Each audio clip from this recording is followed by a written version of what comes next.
Alors ça doit être le énième bonjour que vous avez de la journée. Tout à fait. Donc je m'en excuse. Alors nous sommes heureux de vous accueillir au lycée. Pour commencer, on va faire un moment d'échange avec vous. Tout d'abord, il faut rappeler qui vous êtes, puisqu'on a retracé votre biographie. On a commencé par votre naissance. Vous êtes né le 4 novembre 1962 à Toulouse. Malheureusement.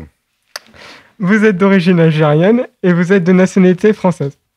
Vous avez passé votre jeunesse à Toulouse, dans la cité des Izardes. Vous êtes un interprète, écrivain et chanteur. Vous êtes principalement connu pour votre appartenance au groupe Zebda, avec lequel vous avez fait de nombreuses tournées dans toute la France, durant environ 25 ans. Et vous poursuivez une carrière solo. Vous avez écrit plusieurs livres retraçant votre vie, tels que Ma part de Gaulois ou Ma part du Sarrasin. Nous vous demanderons plus tard quelques détails sur vos motivations qui vous ont poussé à les écrire. Vous êtes le premier de votre cité à avoir eu le bac. On pense que pour vous, c'est une grande réussite et aussi pour tous vos proches. Vous avez passé des examens pour entrer dans une école de cinéma et vous êtes aussi reconnu pour vos engagements. Examen que j'ai raté. Il faut le préciser. Que vous avez raté. Vous êtes aussi reconnu pour vos engagements que l'on retrouve sur votre site d'internet et dans les médias. Donc une première question. En quoi votre déplacement ici et la rencontre avec nous est-elle importante pour votre engagement ? Mais parce qu'il y a une question cruciale à laquelle la société française doit répondre, c'est quelle société voulons-nous ? Quel peuple voulons-nous être ? Quel peuple sommes-nous censés incarner ?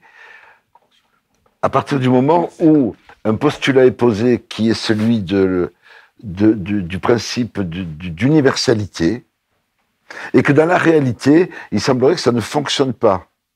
C'est-à-dire que l'universalité est une espèce de géométrie variable, et depuis très longtemps, moi la question que je pose, c'est pourquoi est-ce qu'on me demande d'être français alors que je le suis ? Donc, il me semble important d'échanger avec de plus jeunes générations pour leur dire, posons-nous cette question. Quel récit français sommes-nous censés incarner, à supposer qu'on le sache, à supposer qu'on ne soit pas habité par des peurs, des préjugés, à supposer qu'on veuille mettre en application des principes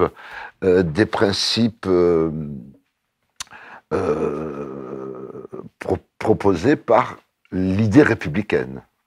Liberté, égalité, fraternité, pourquoi ça ne marche pas ? Donc, c'est une question essentielle, et donc, il me semble qu'on peut,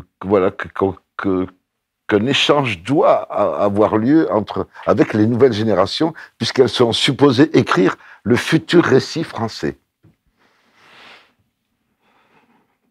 Ai-je répondu à votre question ? Oui, oui. Je vais vous lire un texte que vous avez vous-même écrit, La trahison. Donc, vous l'avez écrit il n'y a pas longtemps. Elle a été publiée le 22 octobre 2020. Alors, La trahison. J'ai été d'une école où on aimait ses profs, où après être passé dans une classe supérieure, on passait leur rendre visite. Ça épinglait un orgueil de moineau sur nos maigres poitrines. J'ai été d'une école où le nom de prof faisait teinter la rétine et briller l'envie d'en être. Moi, j'allais à l'école comme on se blottit dans un nid attendant la béquée quotidienne. J'étais ce privilégié-là, cet engourdi docile aussi. Je guettais l'attention qu'on allait me porter, la parole qu'on allait me donner, la note aussi. C'était une école où j'oubliais que j'étais arabe, pauvre et frustre. Elle me protégeait de la méchanceté du monde, un monde dur qui voulait pas de mes parents. Elle me sortait de l'obscurité dans laquelle ils pataugeaient. J'étais d'une école où je n'avais plus d'origine, mais l'espoir d'en trouver une sans frontières, ni couleur, ni rang social, où les professeurs ressemblaient à des parents. Les uns les autres se passaient le relais, sûrs de divulguer un même message empreint du respect le plus strict. Les quatre se souciaient qu'on s'intéresse. Nous existions comme un prolongement d'eux-mêmes. J'étais d'une école qui admirait ses profs, et je rêvais, moi, de les accompagner au-delà des heures de scolarité indues, tout ça pour m'infuser du plaisir qu'ils avaient à nous avoir comme élèves. me rappelle, je voulais même qu'on m'adopte, car hors du sanctuaire me sentais comme un fantôme privé de lumière. Presque un demi-orphelin, à qui il manquait 2 de ses 4 parents. Privé de cette attention supplémentaire, me sentais vivre dans un cachot putride, comme privé d'une pièce aux larges baies vitrées. Dans cette école, en échange de leur bienveillance, je ressemblais tout ce qui me contenait d'intelligent. Jamais ma mère ne m'a vu chez elle aussi docile ou attentif, et Dieu sait, si j'ose dire, qu'elle sacrifia tout pour que je réussisse, qu'elle ruina jusqu'à épuisement toutes ses réserves de mère. Elle aussi chérissait cette école et trouvait ahurissant que les détenteurs de tous les savoirs ne portent pas la main sur moi quand je faiblissais. Ça la sidérait qu'on n'ait pas cours à Pâques, Noël, juin et juillet. Sans cette école que l'on dit gratuite, laïque et obligatoire, la vie lui serait apparue insensée. Quant à moi, je l'avoue, je me suis plus aimée en élève qu'en enfant de la rue, car à 17h, sur le trottoir d'en face, j'entendais « Rentre chez toi, Bougnoul ». À l'aune de tous ces défis nouveaux, je dis que cette école existe encore et elle raconte toujours l'histoire des hommes, offre encore une famille, une terre, des valeurs et enfin notre libre arbitre. Alors je peux le dire, moi, Magid, jamais j'aurais tendu mon doigt à un salaud pour désigner comme victime mon prof d'histoire géo. Magid Cherfi. Donc, merci. C'est pour m'applaudir, moi. Donc, vous avez écrit ce texte en réaction à l'assassinat de Samuel Paty. Voilà. Oui, absolument. Absolument. Oui, il y a des choses dans la vie qui vous blessent, qui vous marquent profondément. Et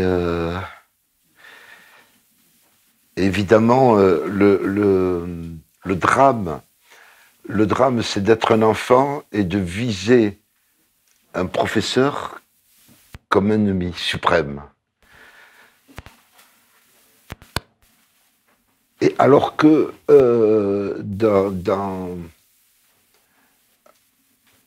un état de droit, dans un état qui est censé donner à son peuple l'accès à l'information, au savoir, le savoir lui-même nous accordant éventuellement le libre arbitre, évidemment ça m'a paru complètement fou, insensé, qu'il y ait eu cette idée d'assassiner un prof. Un peu comme j'ai eu la même douleur pour les dessinateurs de Charlie Hebdo, parce que j'adorais ces gens-là, et au fond ce n'était que des dessins. Et certes, qui pouvaient être provocateurs, mais il y avait aussi l'objectif d'en rire. Peut-on rire du drame du monde ? Et le monde étant un drame, ils se sont proposés de le penser en riant, et d'avoir eu l'idée d'assassiner ces gens-là, évidemment, pour quelqu'un qui, comme moi, est issu de la culture musulmane, c'était le crime de tous les crimes. Je faisais partie, quelque part malgré moi, du crime, puisque c'était au nom de l'islam et par des pseudo-musulmans qu'ils ont été assassinés. Donc, à la fois, ils ont tué des lumières, et c'est quand même terrible que d'éteindre la lumière, et à la fois, les assassins étaient de ma propre origine, et je porte en moi la culpabilité qui a justifié ces deux assassinats. Ai-je répondu à votre question ? Oui, très bien, merci.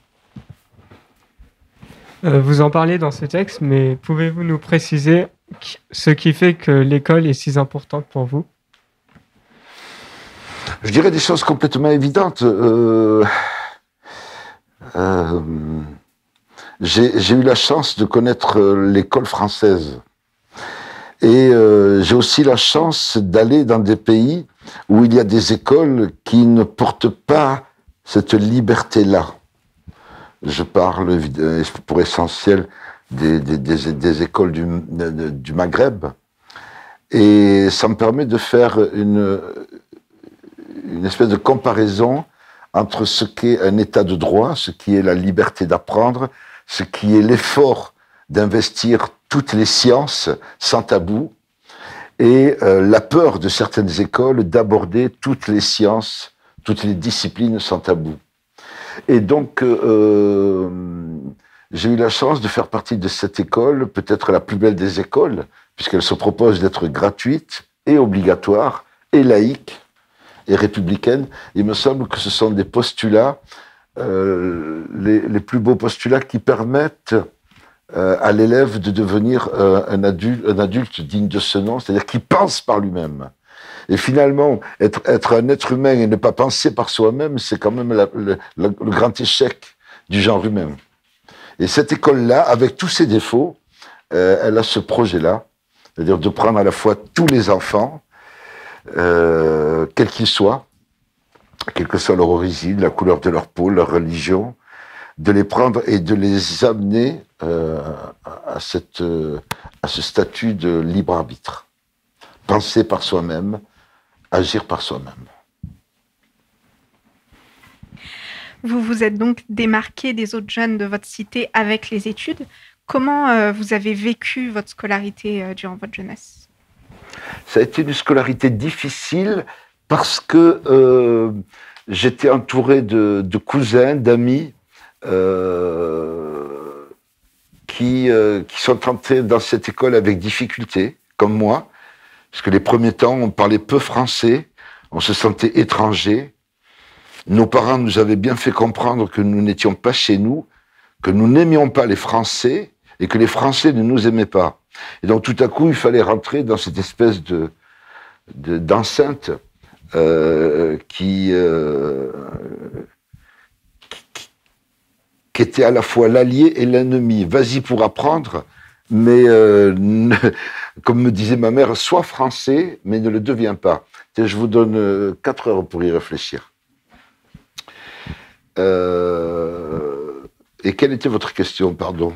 Alors, comment avez-vous vécu votre scolarité et votre jeunesse? Oui. Et donc, la difficulté, c'est que j'ai commencé à être un bon élève, un élève pas mauvais, et les copains m'ont dit mais t'es un traître parce que tu apprends. Être bon élève, c'était un peu trahir la tribu, trahir la famille, trahir la race, trahir la religion, et presque le prophète Mohammed. Et donc j'ai tout le temps été poursuivi par cette idée de trahison.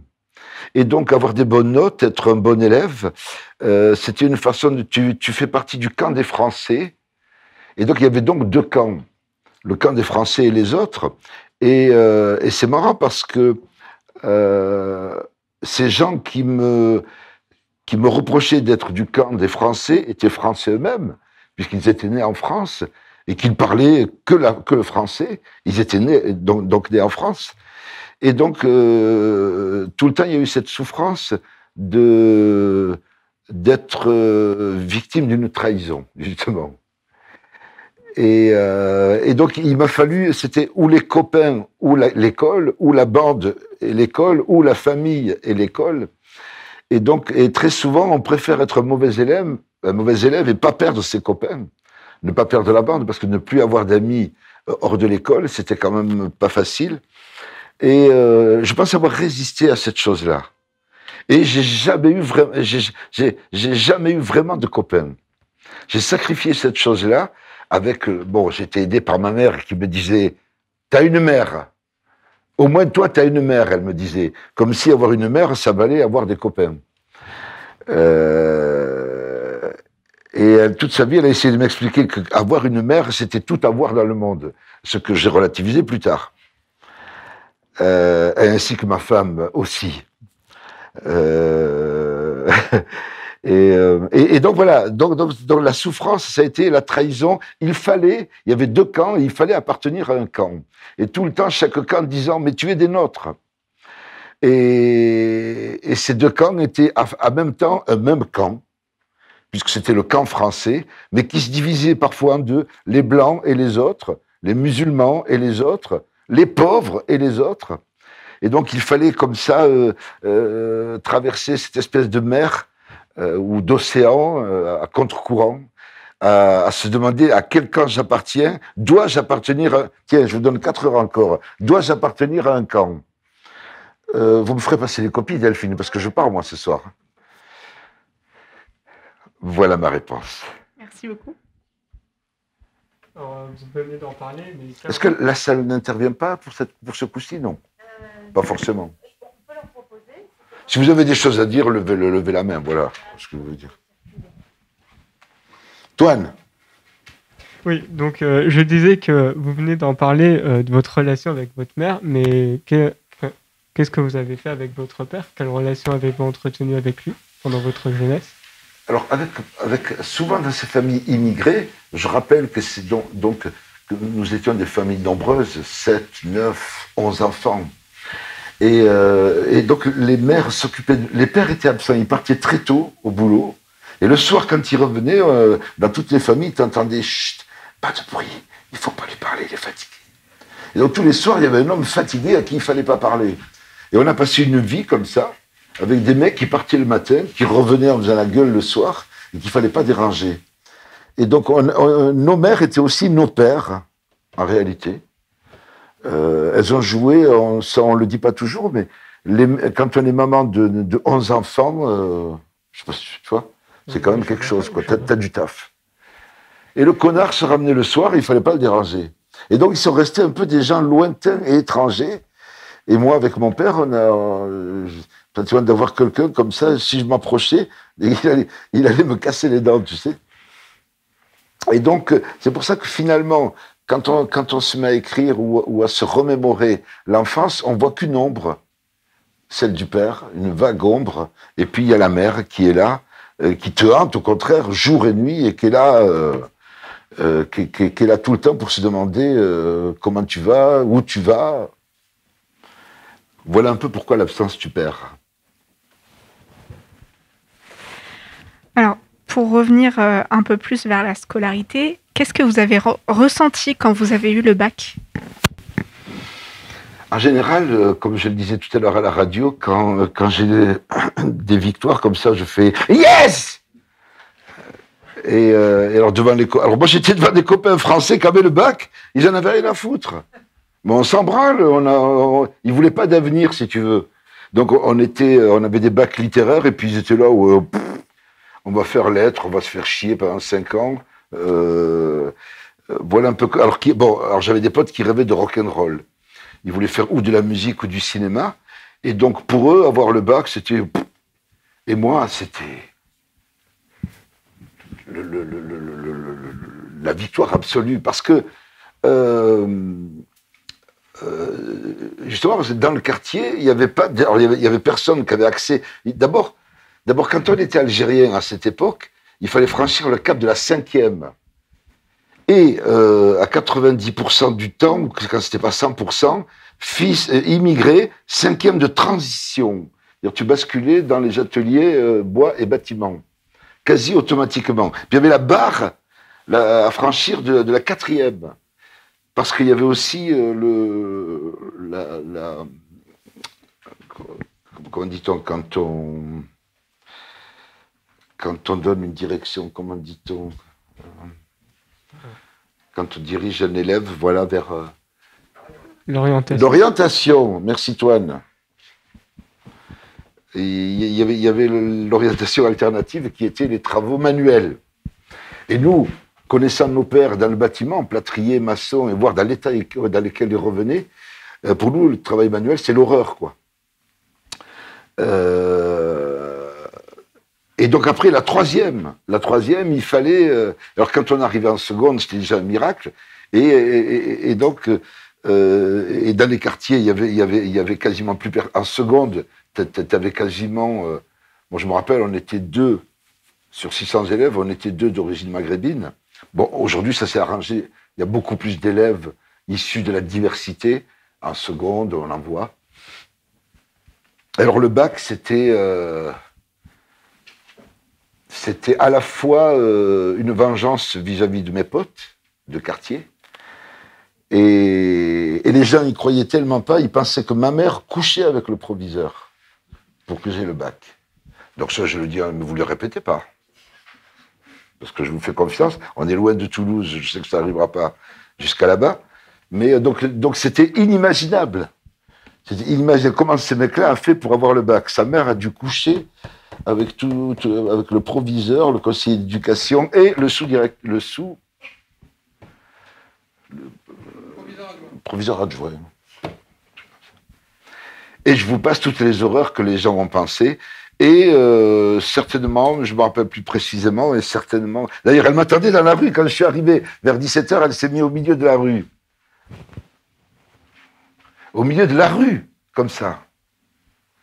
Vous imaginez, moi je sors du bus, oh putain, elle est là. Et elle fait 1m60 pour 80 kilos, donc en vérité, elle était comme ça.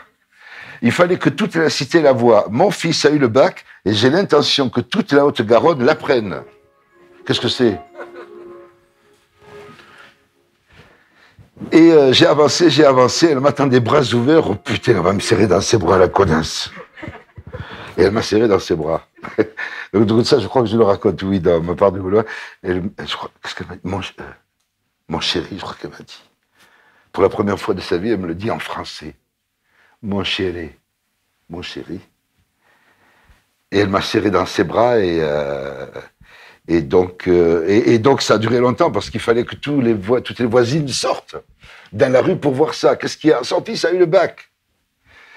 Bon, donc c'était quelque chose d'assez surréaliste, quoi, d'assez fort pour moi.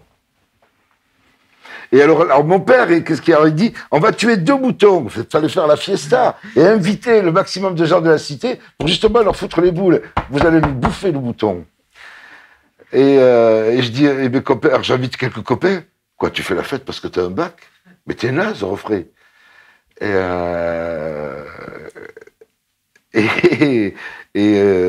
on a fait une grande fête.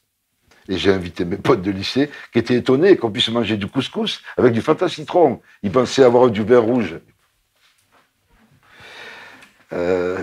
Quoi? Du couscous avec du Fanta citron?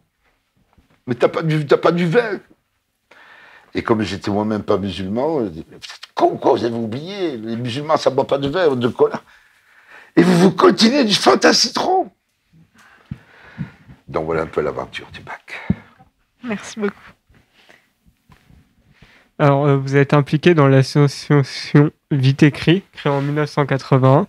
C'est le début peut-être de votre engagement, de votre caractère d'être engagé pour une cause. Pourquoi? C'est un engagement naturel. C'est un engagement naturel parce que quand vous êtes dans les quartiers comme ça, quand vous êtes fils d'immigrés, tout de suite, quand même, vous comprenez assez vite que vous n'êtes pas les bienvenus. Notamment quand on voit l'attitude des adultes, des gens de la société française, des commerçants, de l'administration,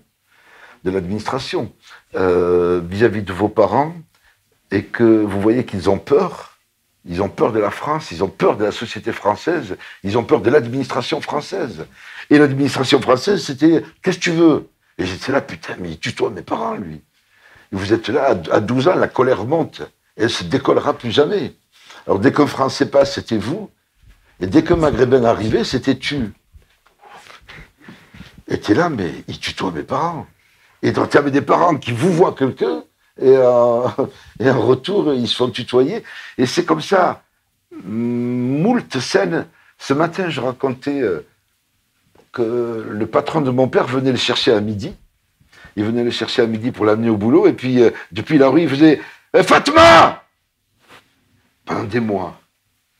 Et je vais voir ma mère, à un moment donné, je dis « Mais j'étais moi-même perturbé. Mais maman, tu t'appelles pas Fatma ?» Il me dit, mais non, t'inquiète, tous ces connards de Français, ils nous appellent toutes Fatma. Et donc on enregistre des colères, on enregistre de la rancœur, et au fil du temps, et des discriminations et des injustices, il y a quelque chose qui se fonde en vous, il va falloir régler tous ces comptes-là. Et donc l'engagement, il naît comme ça. Et on se dit, tiens, on va aller voir pourquoi est-ce qu'il y a... Pourquoi ces discriminations-là, d'où ça vient et comment on peut faire en sorte que les gens soient traités à égalité, etc. Et l'engagement, il naît comme ça. J'ai une autre question. De quelle manière votre jeunesse vous a-t-elle influencé dans ce que vous faites aujourd'hui, dans votre carrière et dans vos engagements? Désolée. Mais c'est-à-dire que la jeunesse, elle est fondatrice de ce que vous allez être plus tard. J'étais à la fois le privilégié à l'école qui était aidé par les profs, les instituteurs, les sœurs, les curés, un tas de gens. Donc il y a à la fois le sentiment d'être aidé et en même temps l'injustice permanente. Tout ça parce que vous êtes d'origine, vous êtes arabe, vous êtes d'origine maghrébine, vous êtes musulman, et donc il va y avoir une différenciation, un traitement, comme si il y avait une espèce de une seule société, mais finalement divisée en deux, une société française, mais avec l'idée qu'il y a des Français, et puis comme disait une élève tout à l'heure, ceux qui sont français. Et celle qui l'a dit, elle a 17 ans. Il y a 40 ans, quand j'avais son âge, on disait ça. Ouais, mais il y a les Français. Ça veut dire que tu te sens français, mais tu sais que tu n'es pas considéré comme tel. Et donc la question qui est posée, c'est, mais qu'est-ce que c'est qu'un Français ? Et pourquoi y a-t-il des Français et des Français ? Et je pense qu'on n'a pas répondu à cette question, parce que depuis 40 ans, ça traîne. Et comme je le disais tout à l'heure, moi qui suis né en France et qui suis un pur produit de l'école républicaine, c'est bien cette pause. Qu'est-ce que c'est ? La sonnerie. On attend que ça passe. Parce qu'il y en a eu il y a 5 minutes.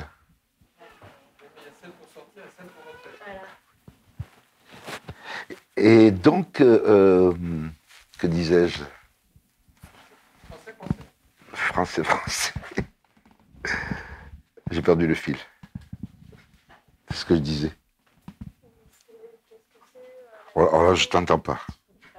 Je t'entends pas. En gros, ça veut dire quoi la question être français ou être Oui, français. voilà, absolument. Donc, il y a donc une question qui est posée par à la fois les adolescents que nous étions il y a 40 ans et des adolescents. Elle était d'origine africaine, je suppose. Hein, la fille qui disait ça, elle a dit français. Ça veut dire qu'une question est posée. Mais c'est quoi alors être français ? Et qu'est-ce que ça doit être français ? Et est-ce qu'il y a un problème entre deux notions qui seraient être français et être français ? Grosso modo, on l'a compris d'une certaine manière, il y a les blancs et il y a les autres. Donc, vous avez face à face deux peurs. Des blancs qui ont peur de ne plus le rester et des non-blancs qui auraient peur de le devenir. Et ces gens-là étant français. Et alors, la grande question, c'est y a-t-il la possibilité d'être un peuple uni en n'étant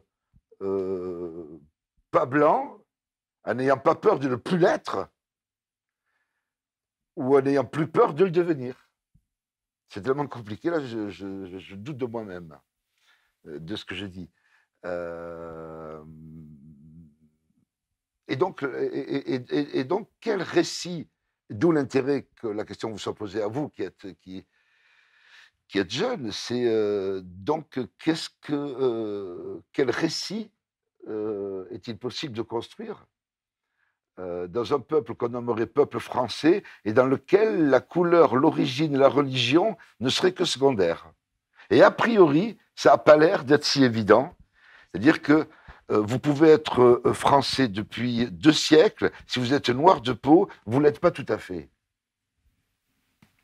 Je pense par exemple aux gens issus des Antilles. Voilà, bon, ben, français depuis voilà, des siècles. Et dans la rue, t'es un noir. Alors qu'aux États-Unis, il y a autant de racisme qu'en France, mais si t'es noir, t'es quand même américain. Pour le regard blanc américain, le noir, il est peut-être discriminé, mais il est américain. Alors que le français, si un noir, il est immigré, touriste, sans papier, clandestin, il y a cette autre identité, mais jamais français. Et il m'arrive très souvent d'entrer dans des classes où je demande s'il y a des Français dans la salle, et bien tous ceux qui sont de couleur ne lèvent pas le doigt, alors que leurs grands-parents sont français. Voilà les problèmes qui est soulevé. Voilà le problème qui est soulevé et qui est finalement la définition, quelle est la définition à donner d'un peuple qui se proclame de l'universalité. Sur le papier, on est censé ne pas tenir compte de la religion, de la couleur de peau, de l'origine sociale, et dans la réalité, si tu n'es pas blanc, ça ne marche pas. Ou pas musulman, puisque certains réclament, à ce que je le disais tout à l'heure, moi je pourrais évaluer à 98% de francité en mon âme profonde et 2% de quabilité, et pourtant j'entends dire, et ce serait bien si tu pouvais avoir un prénom français. Le fameux Zemmour, quand il a demandé à une fille d'origine africaine de s'appeler Corinne. Et donc la question qui s'est posée, c'est définissez ce qu'est être français. Et donc les deux peurs s'affrontent, deux camps s'affrontent, qui ont peur d'eux-mêmes et qui ont peur de l'autre. Je pense qu'il y a une histoire de peur. Et c'est vrai que si on considère l'évolution du monde, on se dit, tiens, on est voué à une mixité irréversible, puisqu'il y a des mouvements migratoires importants. Il y a donc une mixité irréversible et à la fois la peur de la voir venir, donc avoir peur de l'irréversible.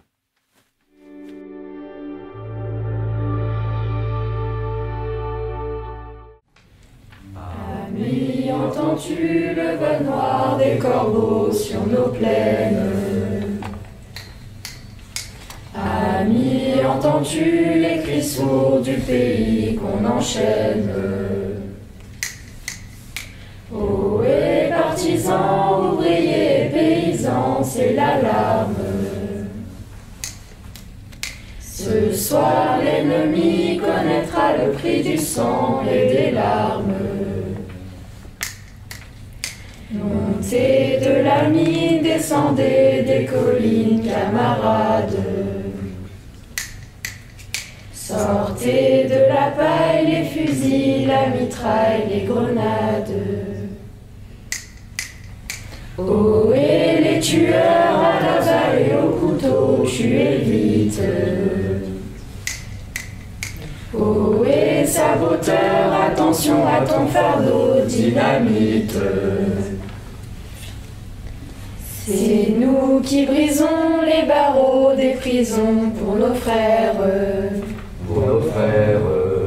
La haine à nos trous, c'est la faim qui nous pousse, la misère. La misère. Il y a des pays où les gens au creux du lit font des rêves. Font des rêves. Ici, nous vois-tu, nous on marche et nous on tue, nous on crève. Nous on crève. Ici, chacun sait ce qu'il veut, ce qu'il fait quand il passe. Ami, si tu tombes, un ami sort de l'ombre à ta place. Demain, du sang noir séchera au grand soleil sur les routes. Chantez, compagnons, dans la nuit, la liberté nous écoute. Ami, entends-tu le vol noir des corbeaux sur nos plaines? Ami, entends-tu les cris sourds du pays qu'on enchaîne?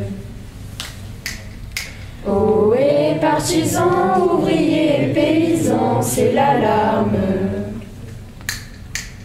Ce soir, l'ennemi connaîtra le prix du sang et des larmes.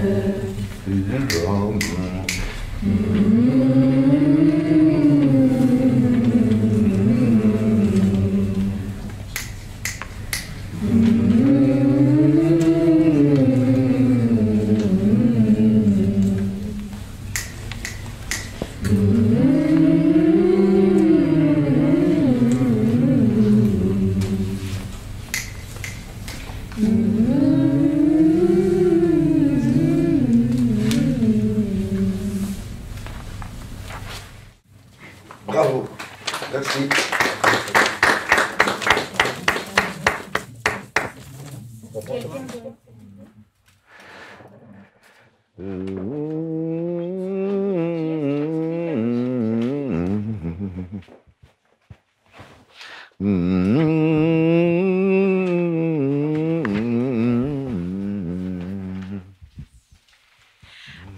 Moi, j'aimerais surtout rappeler le contexte historique de la mélodie, parce que c'est ça, enfin, c'est grâce à ça qu'on peut aussi, je pense, en comprendre les paroles. Donc, la mélodie du chant des partisans est originaire d'un air de Russie qui a été créé pendant la guerre civile. Anna Marly, chanteuse et compositrice française, va alors commencer à écrire le chant en 1941.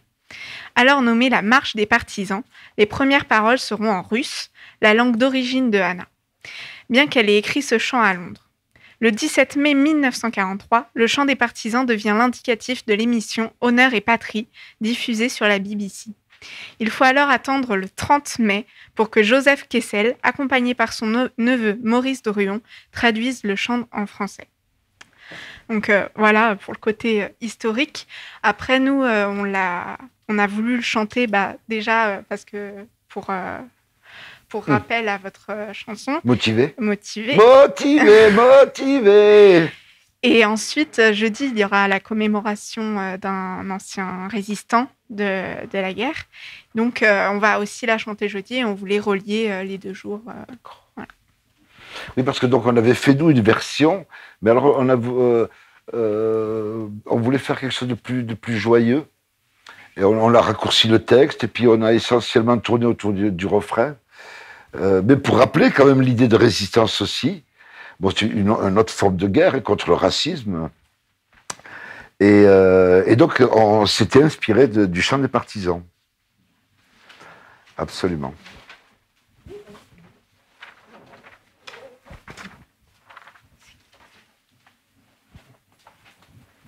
Anne Sinclair.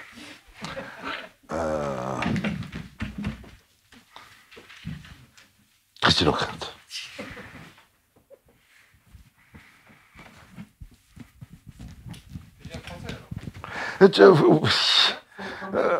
Oui, on n'y est pas encore, mais...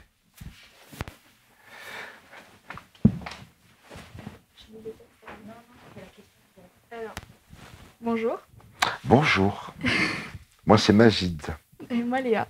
Léa. Alors, Oh, Léa. Léa.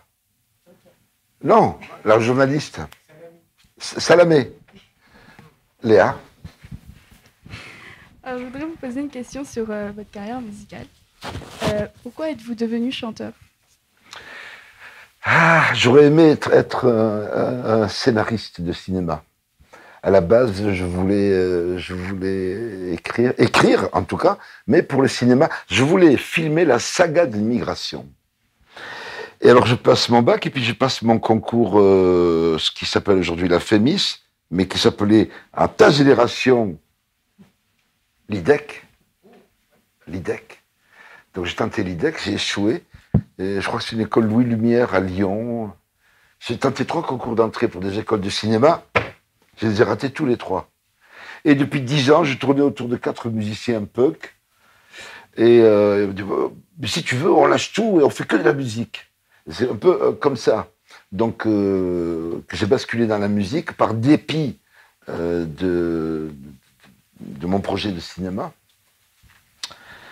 Mais ma nature profonde étant plus l'écrit que le chant. Puisqu'on m'a souvent dit, mais ça je vous le dis parce qu'on est entre nous, putain, tu chantes faux. Et heureusement, il y a la technologie et ces machines qui te font chanter juste. Ah, là t'y es. Mais ça, maintenant que l'histoire est finie, je peux le raconter. Merci. Je vous en prie. Alors, parmi toutes les chansons que vous avez faites, et que vous avez écrite, quelle est votre préférée et, enfin, quelle est celle qui vous a le plus marqué? Quelle est celle qui est la plus importante pour vous et pourquoi? Je ne peux pas vous dire que j'ai une chanson préférée, parce que j'ai pas, comme les films ou tout ce que j'aime, j'ai pas quelque chose de préféré, mais j'ai un faible pour une chanson qui s'appelait Tomber des nues. Tomber des nues. Donc tu me feras le plaisir d'aller écouter ce soir sur ton ordinateur. Zelda, Tomber des nues. Bien. Pourquoi? Parce que elle rendait hommage à nos parents et voilà que la métaphore était bien glissée, la mélodie était très belle et il y avait un premier panachage de chansons françaises et de volutes orientales. Donc parce que évidemment il y avait cette idée de faire un rock métissé.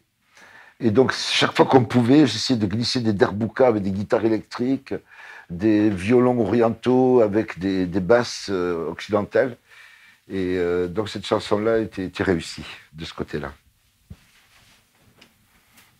Moi, j'ai une autre question. Pourquoi avoir voulu faire une carrière solo?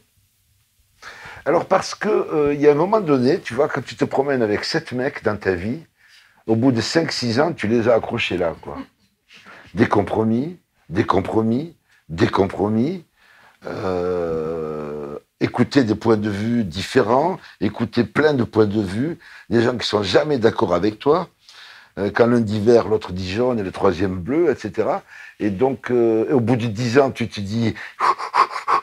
Et ça a tenu 25 ans. Et je te demande de me féliciter. Félicitations. Voilà. Donc, à un moment donné, tu finis par y aller seul parce que tu es plus fragile, tu es plus faible, tu es moins bon, mais tu es libre. C'est terrible. Et je pense que c'est ce qui m'est arrivé. J'ai fait 3 albums solo, que je ne vous demanderai pas d'acheter. Déjà, ils ne se trouvent plus dans le commerce, en physique. Hein. Oui, Delphine, c'est fini la matérialité. J'étais moins bon, moins affûté, mais j'étais libre. Donc voilà, comme tous les artistes, tu finis par te dire je veux faire les choses tout seul. Merci.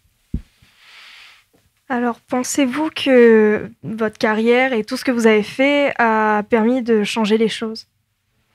Alors, je ne crois pas un seul moment que j'ai pu changer les choses. Imagine si une chanson pouvait changer les choses, je pense que ça se saurait, et il y en a eu de bien plus belles. Tout à l'heure, en radio, je parlais de Bob Marley et de Redemption Song, qui est une chanson magnifique. Dieu sait que la Jamaïque n'est jamais devenue un paradis terrestre après, et que c'est un pays de corruption généralisée 40 ans après la mort de Bob Marley, pour parler que de ça. Donc, malheureusement, les plus beaux films, les plus beaux livres, les plus belles chansons ne changent rien, mais elles aident à comprendre l'univers dans lequel on est. Donc, elles ont cette utilité-là d'éclairer l'état d'une société, mais je ne crois pas que les choses changent avec les œuvres d'art. Elles éclairent, elles aident à penser le monde. D'accord, merci.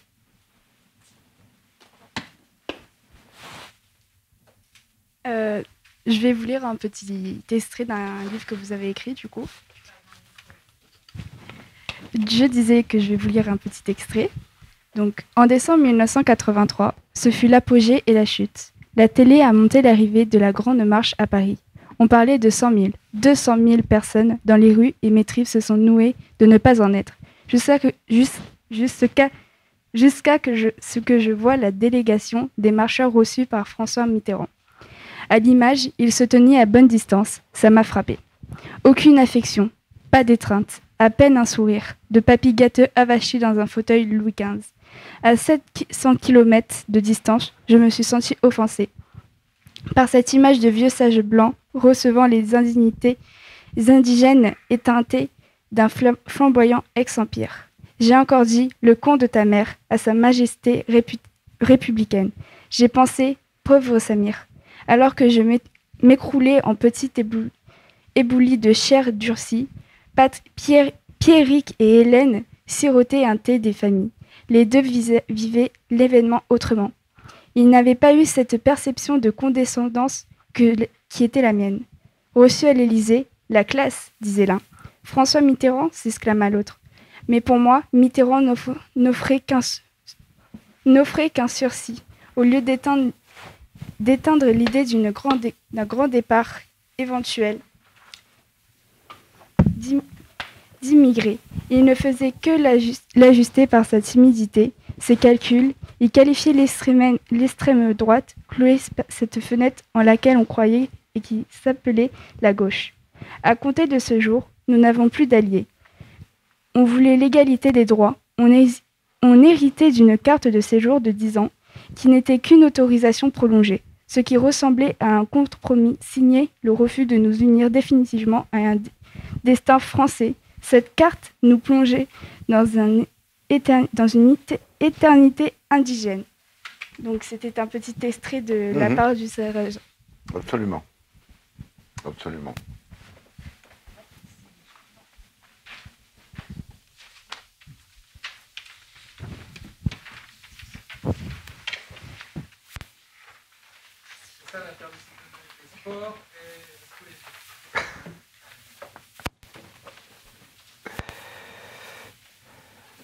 Bonjour. Bonjour. Inès. Inès. Inès. Inès. D'accord. Bonjour. Salut. Donc là, on va passer à un autre thème, la littérature, vos livres en particulier. D'accord. Vous avez écrit 4 livres. D'où vient toute cette motivation ? Je pense que c'est toujours la même réponse, c'est-à-dire qu'il y a une colère définitive qui est installée en vous devant l'injustice du monde, l'injustice que vivent vos proches, l'inégalité de traitement entre les uns et les autres. Je pourrais vous dire que, par exemple, ma mère a 83 ans, elle ne sait ni lire, ni écrire, ni parler français. Et vous vous dites, mais qu'est-ce que c'est ce pays qui a laissé cette femme 70 ans sans accéder à la parole, à l'écrit, etc. Quelle est cette injustice ? Et donc, c'est une motivation.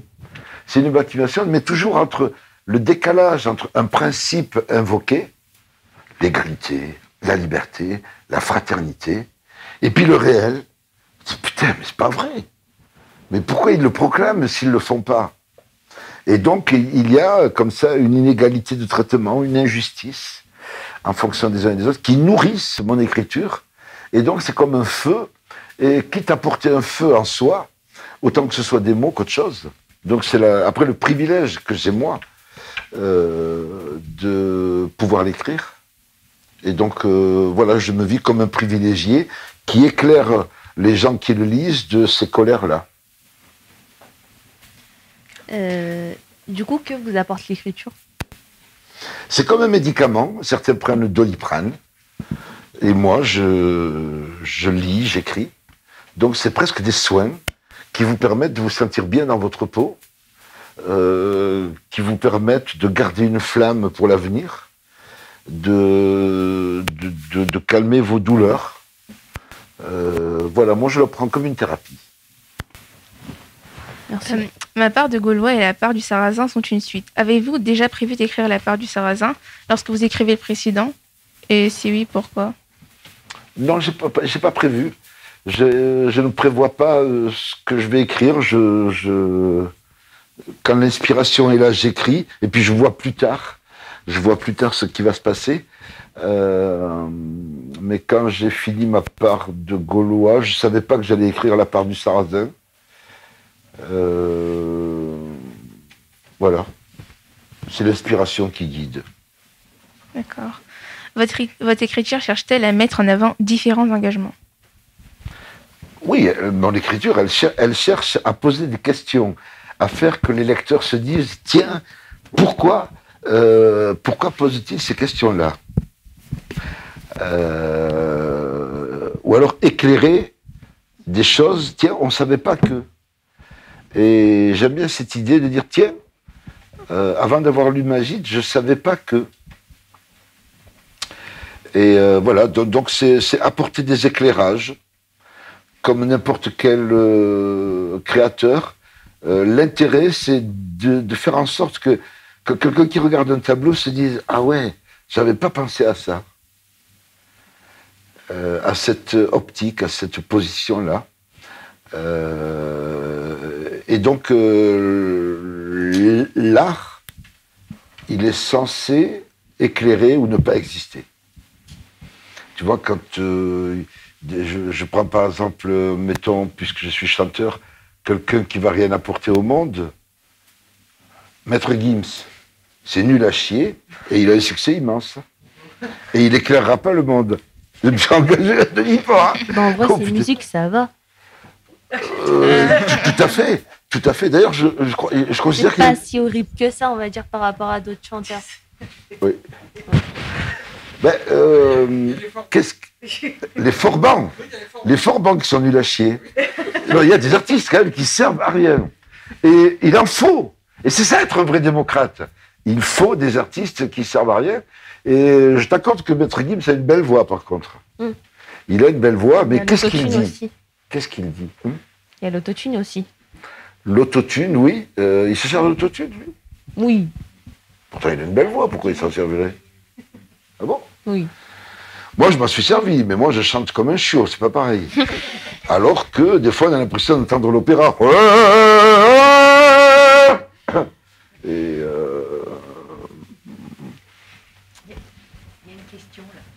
oui, pardon. Oui, oui, bonjour. Donc tout à l'heure à la radio, on vous demandait quelle chanson vous nous recommanderiez d'écouter. Et en parlant de la littérature, quel livre en particulier vous nous recommanderiez donc de lire? Alors, je pourrais pas vous conseiller des choses à écouter à la radio parce que j'appartiens à une génération qui est... Tu vois, je vous citerai des noms d'artistes, vous me direz, mais qui c'est? Donc, alors, vous devez vous fier à vous, à votre génération, à vous d'être exigeant, et voilà, et d'aimer des choses qui vont vous élever. Des choses qui vont vous élever, mais je serai mal placé pour donner à un jeune des conseils en quoi que ce soit. Sur les livres, je te dirais par exemple, moi, j'adore Zola. Je ne vais pas vous conseiller de lire Zola, vous allez me tirer des balles à bout portant. Mais on se fait chier. Il y a 600 pages de description de la Terre. Donc je pourrais pas vous conseiller. Je suis passionné de la littérature du 19e. Bon, mais c'est pénible comme c'est pas permis. À lire, surtout pour vos générations à vous.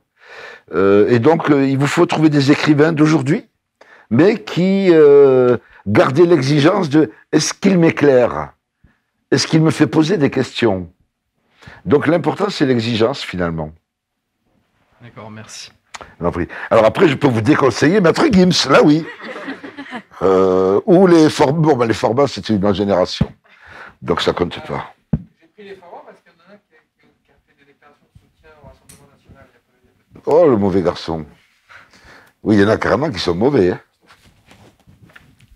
Votre roman Ma part de Gaulois a été sélectionné pour le concours des lycéens et le prix du Parisien Magazine. Qu'avez-vous ressenti? Tu veux vraiment que je te refasse le geste? Ouais. Yes.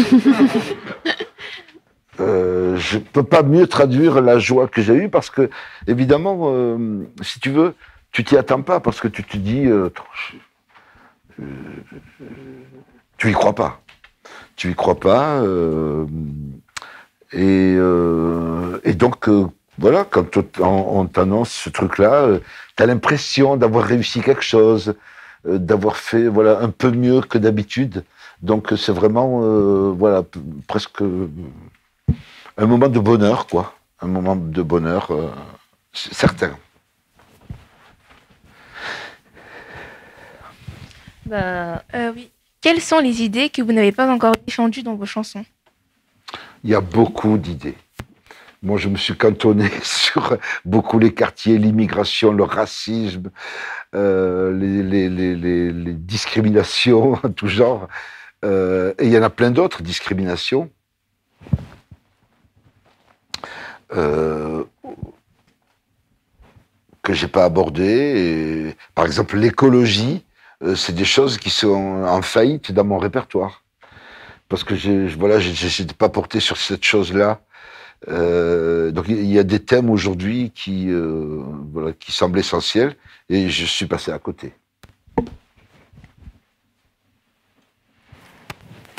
Alors, je vais vous lire un texte, votre texte de la chanson On part, les paroles. D'accord, oui. Parce que justement, vous l'avez écrite, ça va dans votre combat. Absolument, voilà. Et votre défense de l'immigration. Absolument, sur les migrants. On part quand on a vécu dans les camps, quand on est le dernier des Mohicans, quand il n'y a plus d'eau, plus de savane, quand on sent que c'est pas des vannes.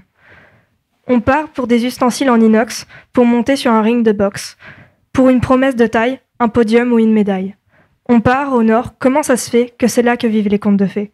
On part, dites pas le contraire. On part quand on n'a pas de peau, à l'encontre d'un zippo, et tant pis si pour l'attraper, il va falloir sortir l'épée. On part quand on est mal loti pour un peu de riz basmati, pour 4 saisons qui nous mettent une allumette dans la tête. On part un peu pour la patrie, on part pour libérer un lit. Puis on s'accroche, on n'est pas prêt, comme un tableau noir à sacrer. On part au nord, comment ça se fait que c'est là que vivent les contes de fées? On part, dites pas le contraire. On part, on se souvient de l'eau qu'on a mis dans le vin pour faire partie de la grande famille en vain.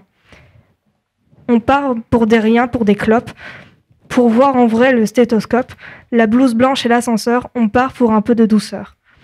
On part pour soulager sa mère, ça n'a rien d'extraordinaire, et soudain, quand la voix vous glisse, va, mon fils.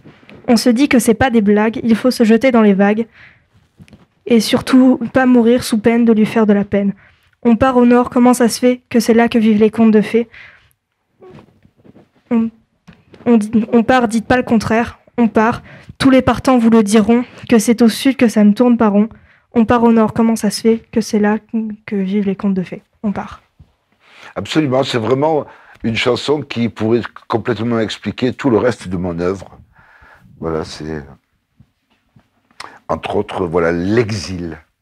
L'exil, voilà, c'est un thème que j'ai beaucoup abordé. Merci, monsieur. Merci, madame. De rien.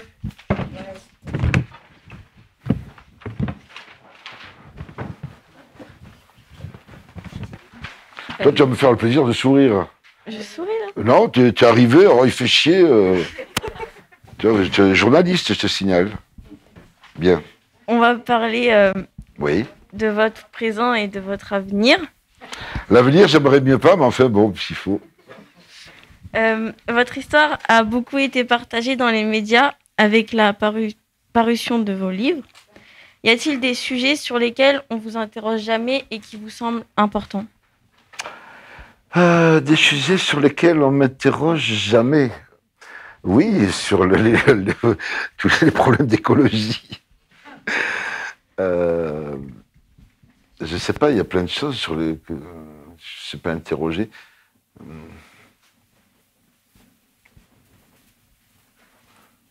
Oui, bon, je sais pas trop. Bonjour. Quels sont vos projets à venir? Envisagez-vous d'écrire un nouveau livre ou de sortir un nouvel album?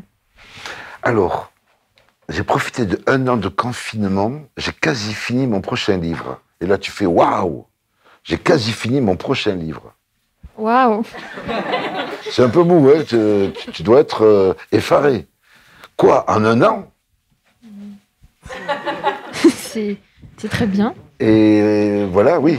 Oui, non, parce qu'il faut que, en tant que journaliste, que tu aies du punch.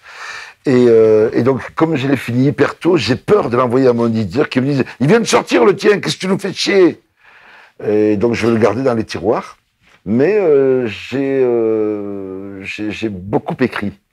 Donc, voilà. J'ai répondu à votre question. Oui, oui. Votre carrière vous a-t-elle transformé et comment pensez-vous évoluer? M'a-t-elle transformé ma carrière? Je ne sais pas.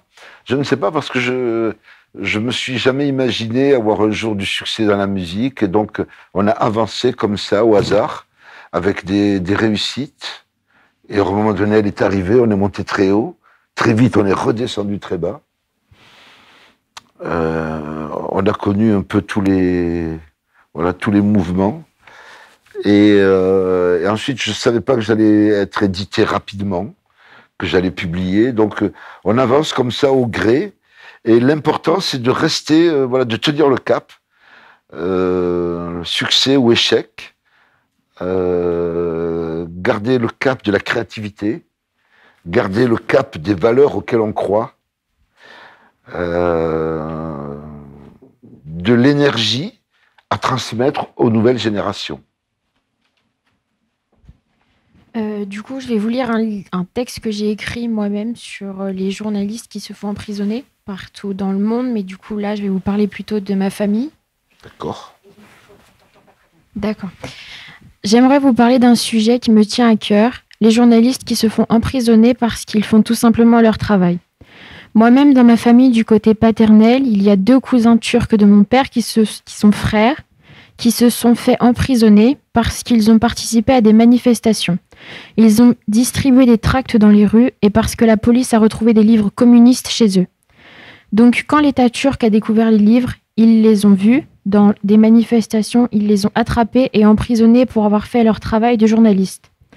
Le premier cousin de mon père s'appelle Idir, qui a aujourd'hui 30 ans, s'est fait emprisonner et est sorti de prison il y a environ 4 ans.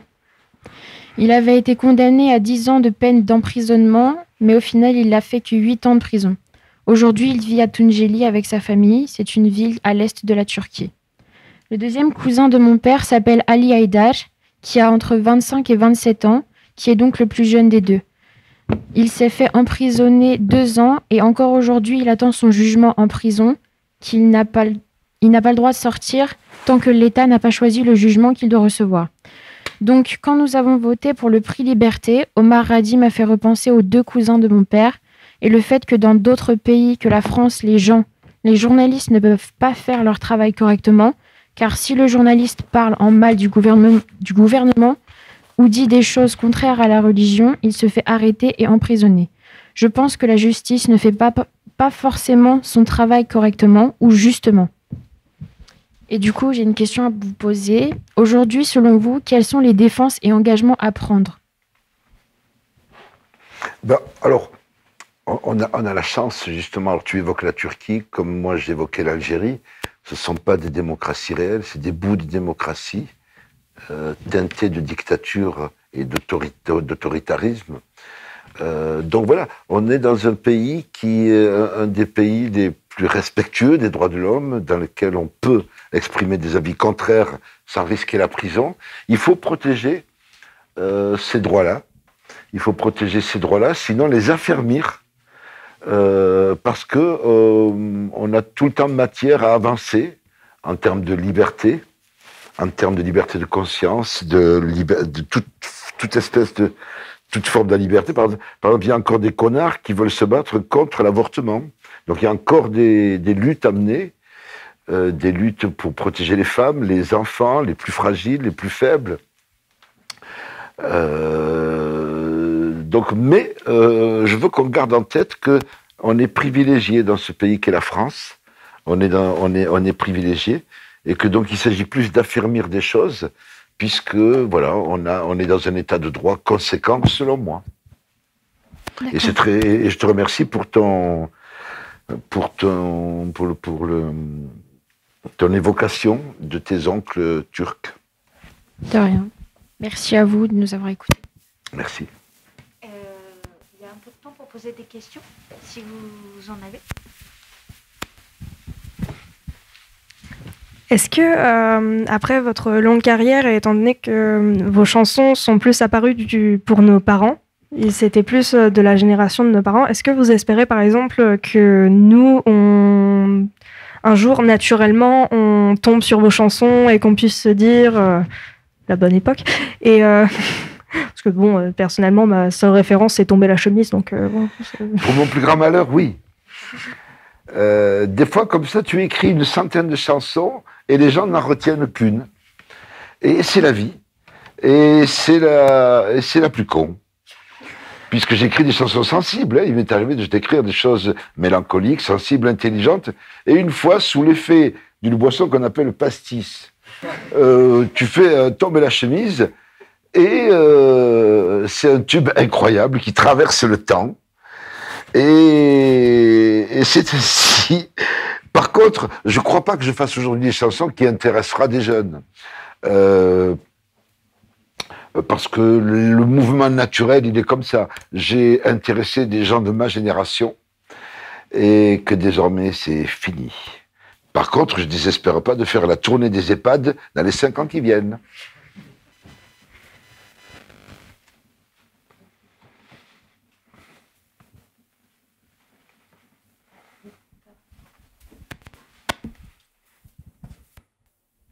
On sait que tu viens souvent dans les écoles.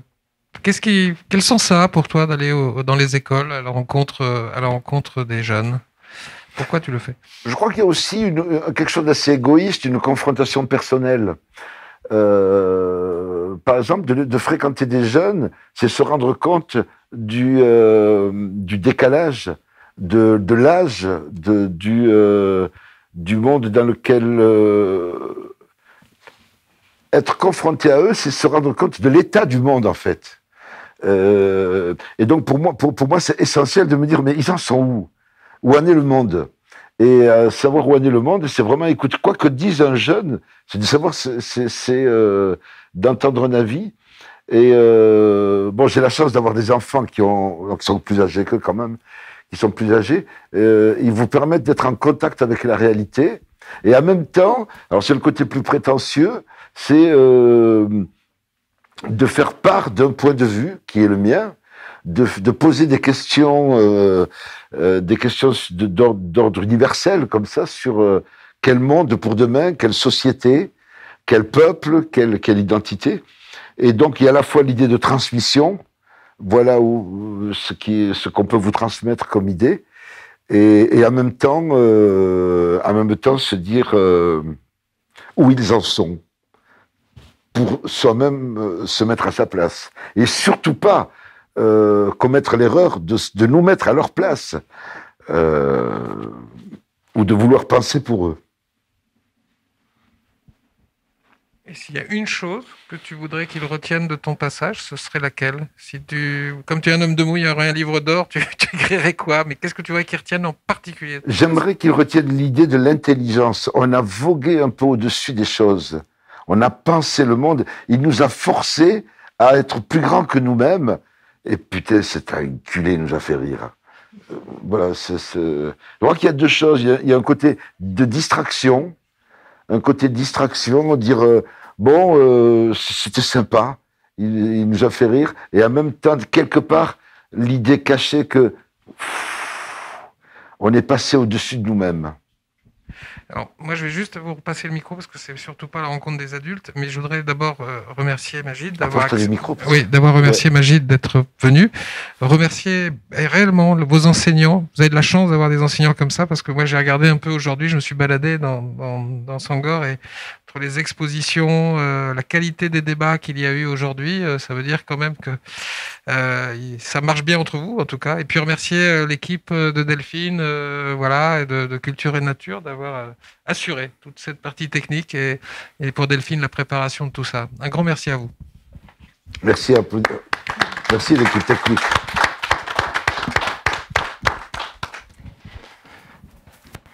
Alors, vous vouliez, de base, vous vouliez travailler dans le cinéma en tant que scénariste.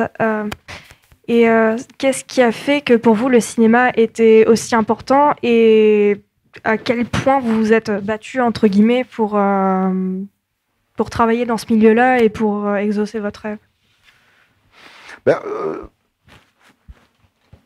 Je pense que j'ai parlé tout à l'heure d'un ciné-club qu'il y avait dans le quartier. Donc c'est aussi ce genre de chance, tout à coup, un peu, je pense aux campagnes, des fois il y a un ciné-club qui débarque, mobile, il vient, il tend sa toile, et il propose le cinéma comme ça dans des endroits où il n'y en a pas, ou Bibliobus qui vient proposer des livres là où il n'y en a pas, et puis tout à coup quelqu'un se dit « Waouh !» il peut y avoir un coup de foudre, Moi, je l'ai eu dans un quartier où il n'y avait rien. À part la misère, il n'y avait rien. Et puis des gens venaient. Il y avait donc le bibliobus que j'ai fréquenté aussi. Il y avait le ciné-club. Et là, par contre, c'était Bruce Lee. Là, c'était pas des œuvres de cinéastes suédois. Là, c'était voilà, karaté, bagarre, violence. Un petit Chinois qui dégomme tous les blancs. Et c'était génial puisque nous, on était en guerre contre les blancs. Et on s'est pris pour un petit Chinois. Et il faisait du kung-fu. Et c'était génial. Il était souple, il était beau, il était fort. Et il vengeait les plus faibles. Alors là, l'idée de la vengeance des plus faibles, c'était vraiment ce qui déclenchait mon écriture. Donc voilà. Et puis après, voilà, je me suis passionné pour le cinéma. Et j'aurais pu tenter quelque chose, mais la musique m'a littéralement dévoré. Parce qu'il fallait tourner, puis après les studios, puis après composer. Donc moi, j'ai été vampirisé par la musique. Et donc c'est juste si j'ai eu le temps d'écrire quelques 3-4 livres, finalement, à la fin tard dans ma vie. Mais je désespère pas complètement. J'ai un scénario dans la tête. Décidément, j'en ai lâché des scoops. Hein. Aujourd'hui à Évreux, alors là, scoop sur scoop. Hein. J'ai un scénar en tête, et si j'ai de l'énergie, je vais tâcher de le mener à terme. Alors, hâte de le voir au cinéma.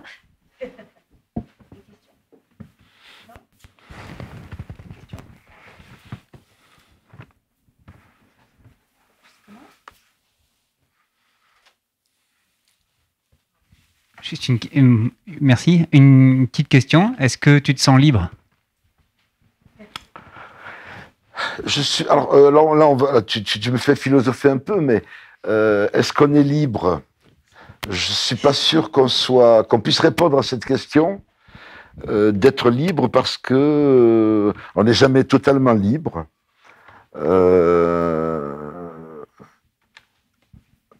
Puis être libre, je ne sais pas ce que ça veut dire, être libre.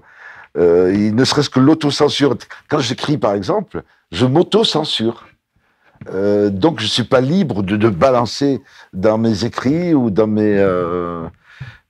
tout ce que je produis. Je me suis pas. Mais j'ai la liberté de l'autocensure. Vous avez 4 heures, tiens. Qu'est-ce que je vous ai filé comme devoir?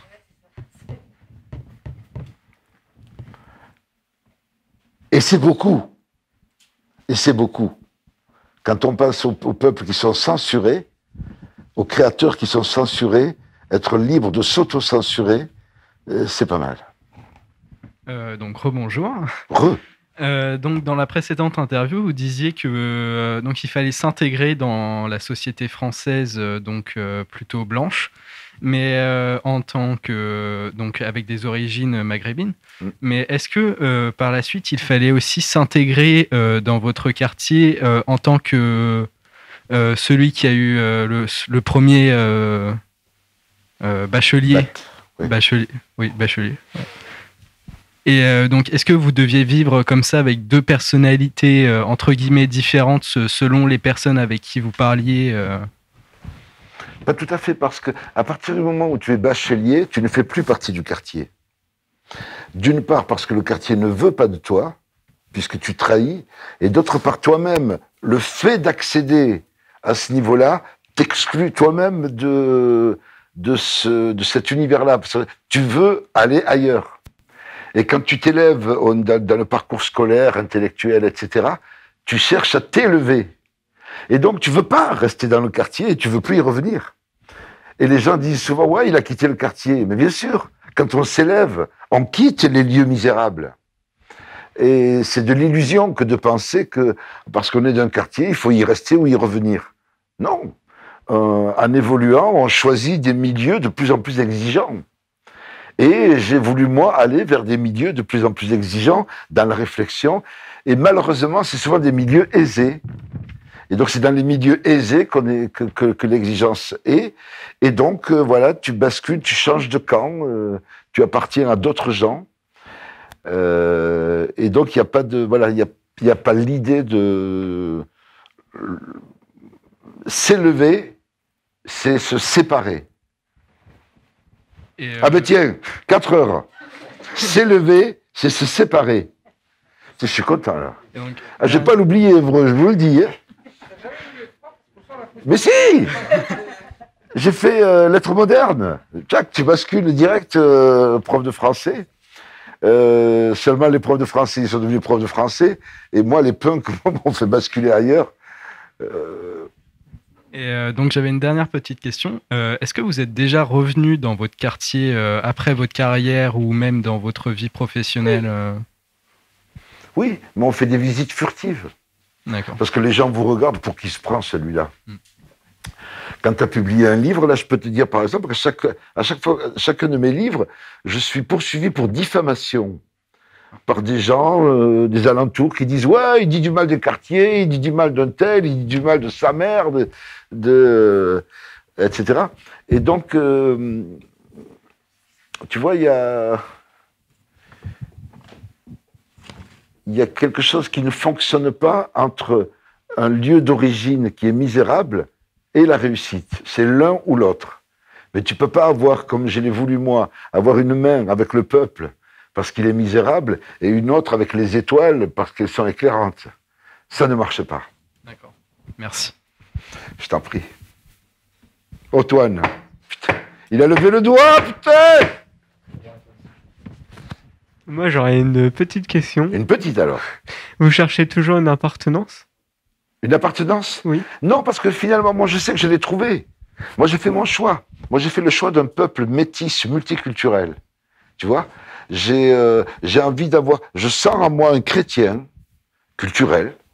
Je sens en moi, puisque j'ai adoré Noël, j'ai aimé partager des choses comme ça de la tradition chrétienne, qui sont sympas. Pâques, les œufs, le chocolat. J'aime bien l'Aïd, le mouton, les grillades, les fêtes juives. Je me suis décidé à être moi-même multiple. Tu vois? Et je prendrais bien un second prénom à condition que je garde le précédent. Tu vois, m'appeler Patrick, c'est bien Patrick? Oui. Patrick Magide. Ça, j'aime. Et embrasser, si tu veux, tous les apports. Surtout, éviter de ne pas être multiple. Putain, 4 heures encore. Surtout, éviter de ne pas être multiple.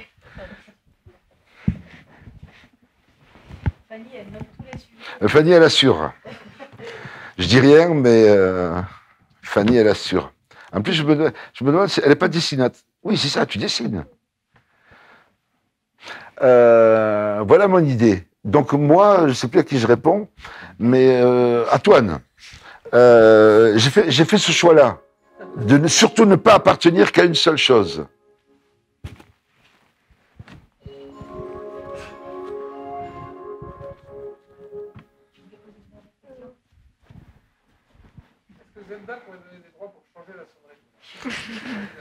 Je trouve que c'est pas mal parce que c'est doux. J'ai connu des choses plus agressives dans les collèges et les lycées où je vais. Je t'en prie. Est-ce que, avec tout ce que vous avez accompli, au final, vous êtes heureux de tout ce que vous avez vécu? Est-ce qu'au final, vous êtes heureux d'être passé d'une minorité qui se faisait discriminer à aujourd'hui quelqu'un d'influent? Et est-ce que vous êtes heureux de ce que vous êtes devenu? Je ne peux pas me permettre de vous dire que je suis heureux parce que l'idée même de quelqu'un qui prétend être à la création, l'essence même de la création, c'est d'être insatisfait. Parce que l'insatisfaction te pousse à aller de faire mieux. Imagine quand même que quand je lis mes livres et quand je lis Flaubert, je vois un tel écart que j'ai envie de brûler mes livres, de me brûler avec, en me disant c'est à chier. Et puis après, d'autres gens me disent mais non, j'ai lu ton bouquin, c'était super sympa. Et alors voilà, tu vois, donc ce qui est intéressant, c'est l'exigence finalement. C'est de se dire, est-ce que je ne peux pas affiner ce travail-là? Donc il y a des satisfactions. En même temps, il y a tellement de créateurs qui ont fait de tellement belles choses et qu'on est loin du compte des meilleurs écrivains, des plus beaux peintres, des grands musiciens. Imaginez, il y avait quand même eu Bach, Mozart, Beethoven, etc. Comment fait-on pour faire mieux? Bon, après, moi, je ne suis pas dans cette gamme-là, mais donc il y a de quoi être insatisfait et frustré. Et en même temps, dans les limites de son art, chercher à aller plus loin, à faire mieux, à se déstabiliser, à se déranger. Putain, j'ai encore un devoir de 4 heures. Se déranger soi-même. Ça va, là? Se déranger soi-même.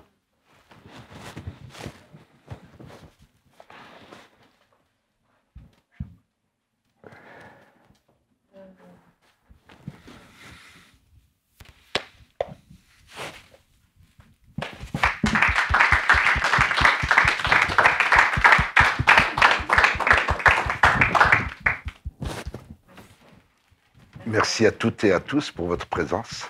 Je ne sais pas quand est-ce que... Merci à tout le monde qui a permis que ça se passe malgré tout. Je sais pas ce que ça veut dire, mais merci d'être aussi nombreux parce que mine de rien, vous êtes presque 25. On m'entend pas là, c'est ça? Tiens. Ouais. Merci, juste un petit... excusez-moi d'enfoncer des portes ouvertes, mais merci à tous de vous être impliqués autant pour que ça fonctionne. À tous les postes, ici pour les entretiens, là-bas pour la technique, où vous avez peut-être découvert des postes que vous ne connaissiez pas. Les autres, vous avez peut-être pris confiance et conscience que vous pouviez le faire. C'est le but de ce genre de projet, hein, c'est de vous montrer que Monsieur Cherfi, il a traversé la France pour venir vous voir. Donc, et vous avez fait des choses qui, vraisemblablement, faisaient que c'était intéressant qu'ils viennent jusque-là. Ça se fait pas comme ça. Ça se fait pas comme ça. Ça se fait parce qu'il y a des associations, parce qu'il y a des gens comme Delphine qui vous ont préparé pendant 6 mois. On n'a pas arrêté de vous le dire quand c'était en classe, okay, dans le cadre de la classe. Mais là, vous voyez ce que ça donne. C'est une autre atmosphère, c'est d'autres relations. Et effectivement, qu'est-ce qu'on va retenir dans 10 ans, dans 15 ans d'Évreux ou bien de la Madeleine ou de Toulouse? Parce que vous avez découvert Toulouse indirectement. Donc, merci vraiment de votre confiance, de ta confiance, puisqu'en plus, tout de suite, c'était très facile. Tu as facilité énormément les choses. Et merci aux élèves qui se sont creusés, qui sont adaptés. C'est le mot-clé de 2021, l'adaptation. Et encore merci parce que les compliments, on les a eus toute la journée.